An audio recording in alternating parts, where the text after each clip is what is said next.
Chers frères et sœurs, Jésus aujourd'hui nous donne son testament.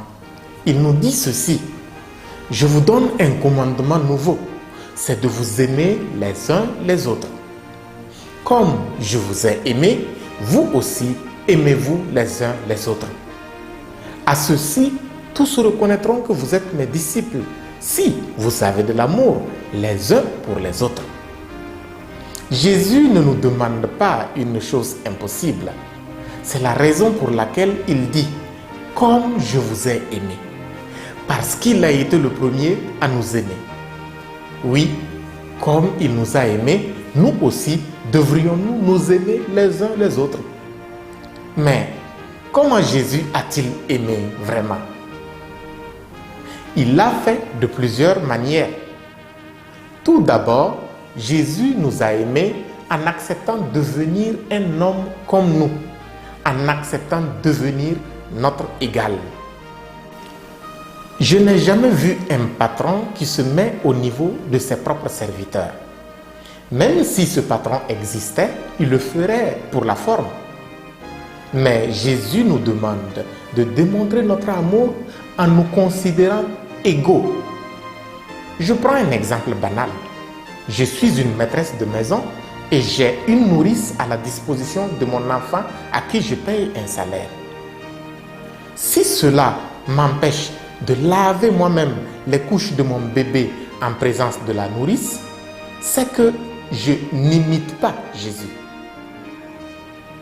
Voyez-vous, frères et sœurs, toutes les erreurs de l'Église, notre mère, toutes nos séparations passées et actuelles entre personnes qui prononcent le même nom de Jésus, nos inimitiés individuelles et nos haines de tous ordres tirent tous leur origine dans le refus de nous considérer égaux.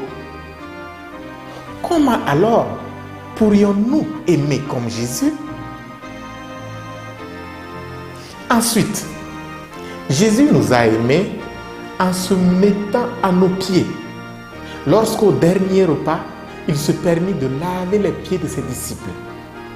Il ne se contente donc pas de s'abaisser au même niveau que nous, il se met au niveau plus bas. Et je suis en train d'imaginer par exemple un évêque en train de laver les toilettes lors de la retraite sacerdotale pour tout le monde. Ou encore, je suis en train d'imaginer une mère générale qui lave et repasse les vêtements des sœurs capillaires au cours du chapitre général. Ou encore un laïc PDG qui lave la voiture de son gardien. À écouter ceci, quelqu'un peut bien sourire. Mais ce sont des choses faisables. Et si nous voulons vraiment obéir à Jésus pour aimer comme il nous a aimés, nous devrions vivre ainsi. Enfin, Jésus nous a aimés en souffrant et en mourant pour nous. Certainement, pour ceux qui nous sont chers, quelqu'un pourrait accepter de mourir. Mais mourir pour n'importe quel homme peut sembler impossible. Pourtant, cela est bien faisable.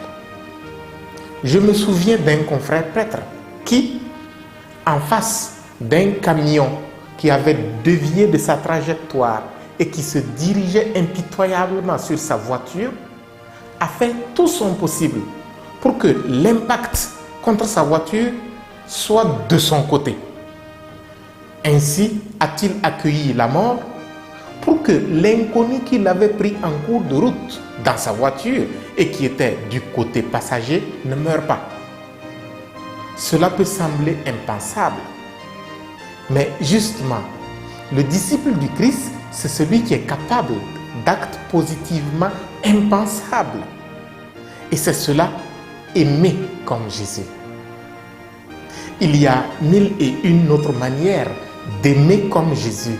Mais si nous gravons dans nos cœurs la recherche de l'égalité, si nous choisissons de prendre la dernière place alors que notre place est la première, si nous osons l'absurde de la mort pour quelqu'un d'autre, heureux serons-nous. d'aimer vraiment comme Jésus. Ô Jésus, donne-nous d'oser aimer comme toi.